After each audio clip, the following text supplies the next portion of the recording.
Thank you very much, June. As always, well prepared and personal and very thought-provoking. So thank you very much for taking the time. I know you have a very busy schedule and nowadays are less kind of, at least in your working days, less focused on accessibility, but still your heart is in the right place. And that is why it's always so good to have you here.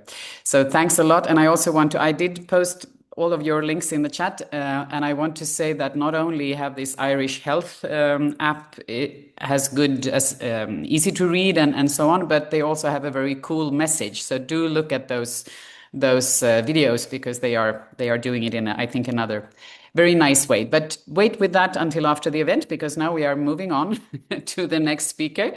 And now we are welcoming Catherine Naughton, who is the Executive Director of the European Disability Forum, to bring us the latest news or the biggest issues, or I don't know really what you're going to say, but something very important, I think, from the European Disability Forum. So thank you for being here with us, Catherine, as every year. And I'm sorry we're not on site in Brussels, but we can do it also online, as we have learned. So please take it away, Catherine. Thank you very much, Susanna. And I would like to thank, if June is still there, her great introductory speech there coming from the European Commission. So firstly, we're co-organisers of the event, and many of you might know the European Disability Forum, but I would just like to explain for those who don't. We're an umbrella organisation of organisations of persons with disabilities in Europe.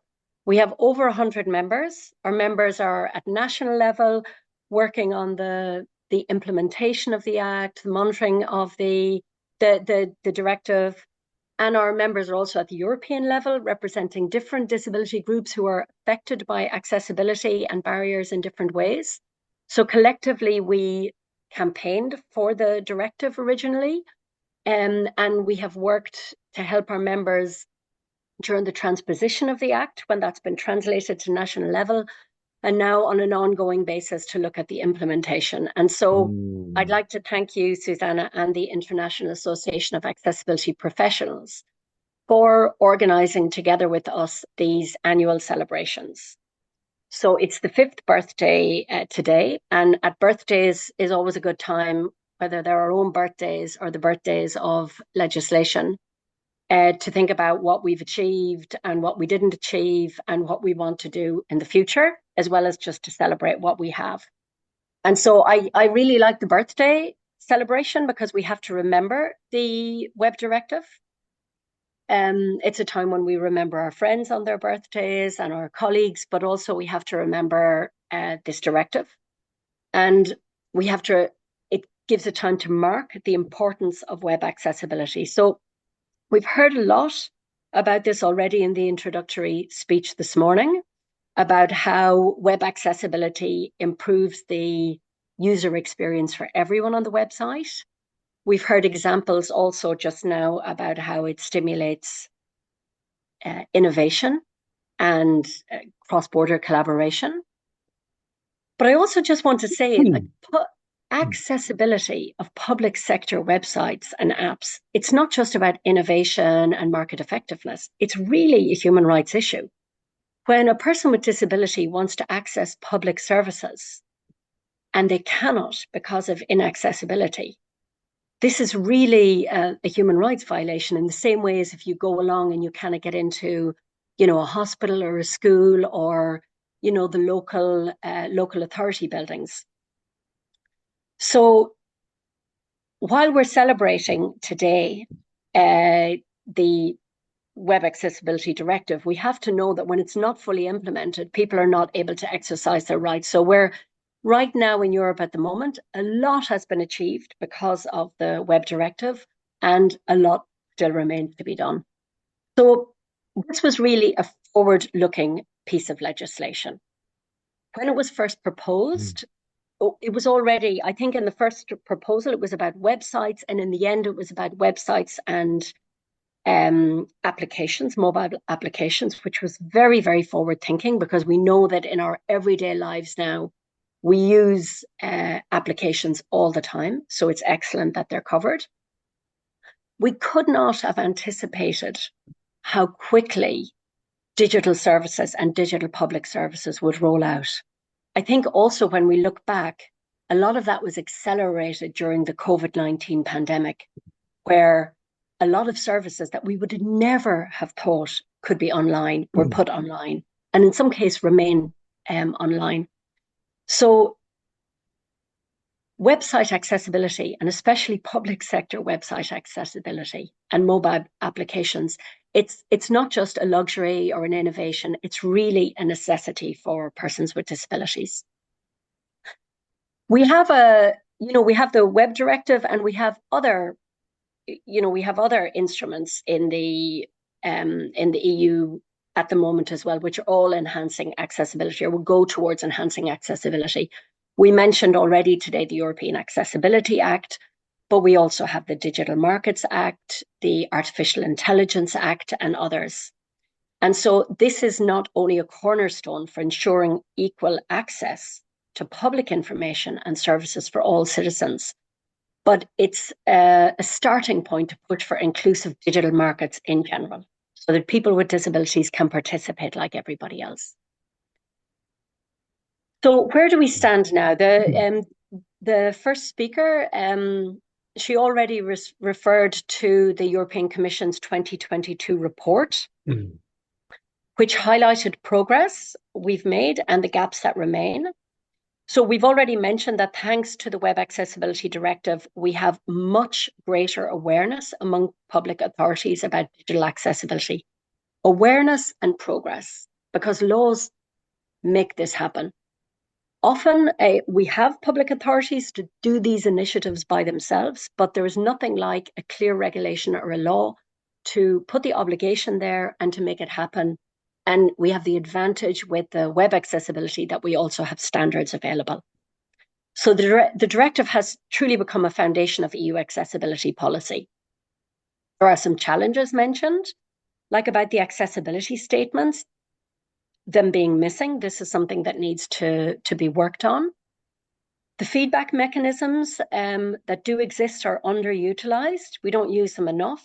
So people with disabilities are not reporting back enough. And we know this in many fields, that people with disabilities are so used in their everyday lives to experiencing barriers that it's almost a full-time job to be reporting back and making complaints. But we have to reflect ourselves on how to make the feedback mechanisms give more active and current feedback, continuous. We also see from the report that more progress is made at national government websites, and regional and local authorities are lagging behind. And this is really important because many public services are really delivered at the local level. And we, of course, need to strengthen the enforcement. There are some systemic issues as well that affect all areas of accessibility, like user involvement and actively engaging users, people with disabilities. And our first speaker, June Lowry-Kingston, she already mentioned that this is an opportunity also even for employment of people with disabilities. It's important for the public sector and all companies or bodies that want to improve accessibility that they put a budget there for user involvement so that they can actually resource that and pay people to do it.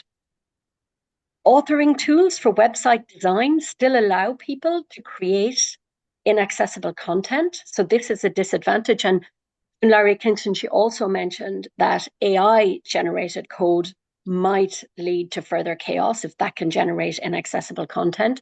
So this is really important area, which is transversal to website accessibility. And it's been mentioned before, and it will be mentioned again, that we face a shortage of accessibility training and expertise. Too many students are graduating without the skills they need to make the digital world accessible.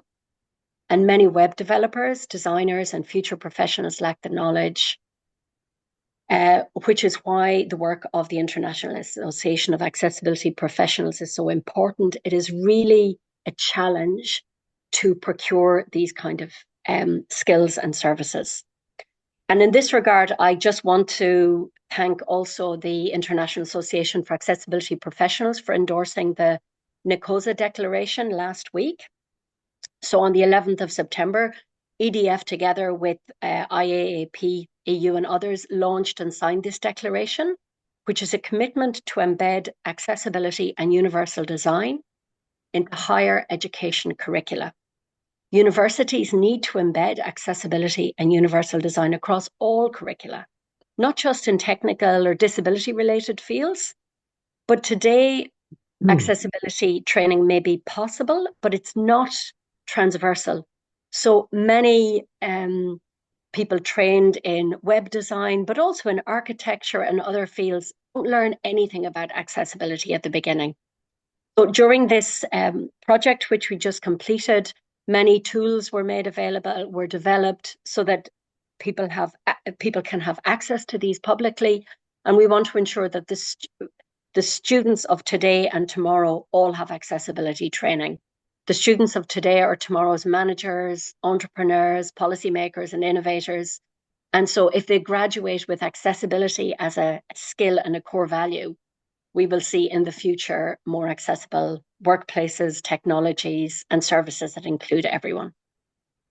So despite all this positive development, there are still some other obstacles, such as the continued use of overlays.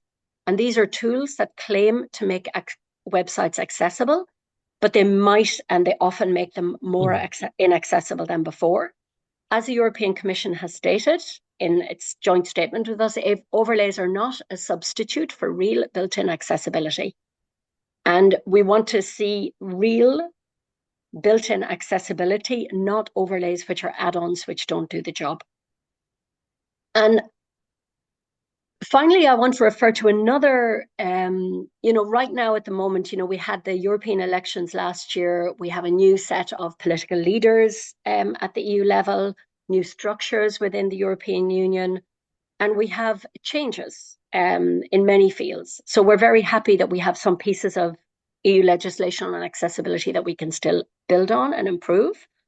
One thing that we have been campaigning for in EDF, and we will continue to campaign for, would be an EU agency for accessibility, because we heard already today that it's not simple for economic operators, for government agencies to be fully accessible.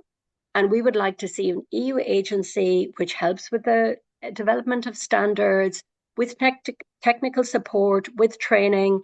And so this would actually provide, because all the EU member states, they need this, 27 member states need it, and to have a centralized place of support we think would really enhance accessibility. We have had, also referred to today, the Accessible EU Resource Centre, which is a starting point, a project, but we would like to see that continued and developed into an EU agency for accessibility.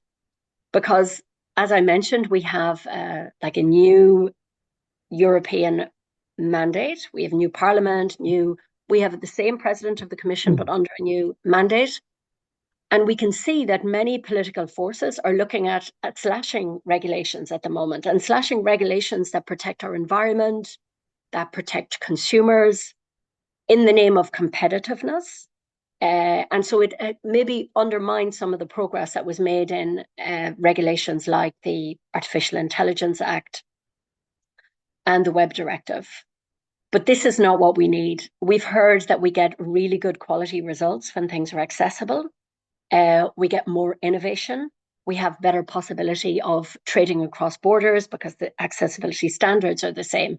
So now is a time for us to enhance the existing legislation, to help make it fully implemented, have citizen participation in that implementation and feedback, so that we have a more functioning and competitive, but also accessible and inclusive EU market.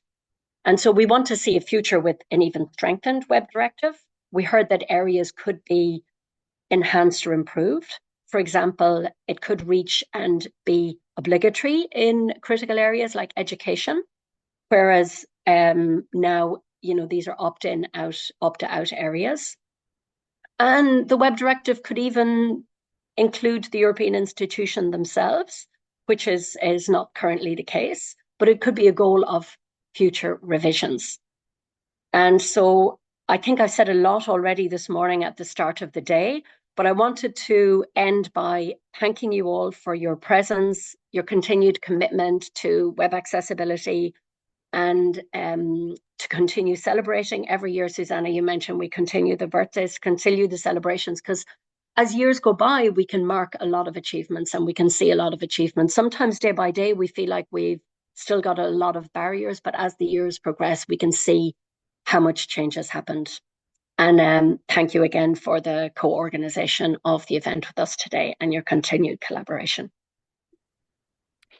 Thank you very much, Catherine. I don't know if I can say anything more because it seems like you covered everything from all possible perspective. But thank you for giving this update. We will have an EDF policy update by the end of the day by your colleague Daniel Casas. So we kind of with the full circle, starting and ending with EDF, and of course the members and end users in the middle. So thank you very much for this. I think we now we really have set the scene in a good way.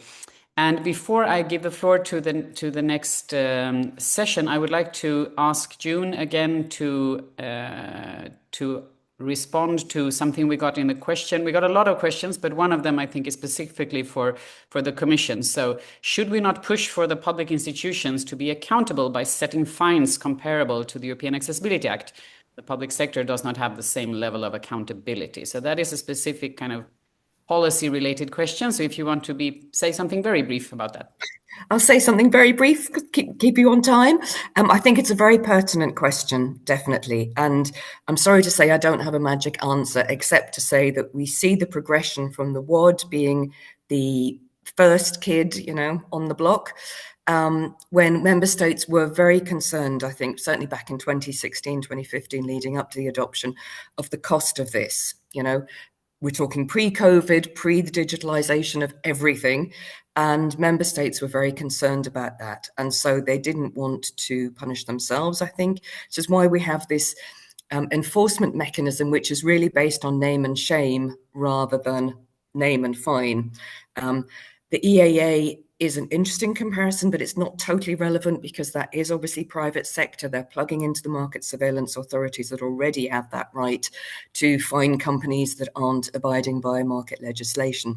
So I think it's unlikely at the moment, and I'm sorry to say the only thing I can really encourage people to do is to complain, to use the feedback mechanism, to escalate it, to write to us if they need be, if they feel that they're not getting answers through the member states enforcement procedure.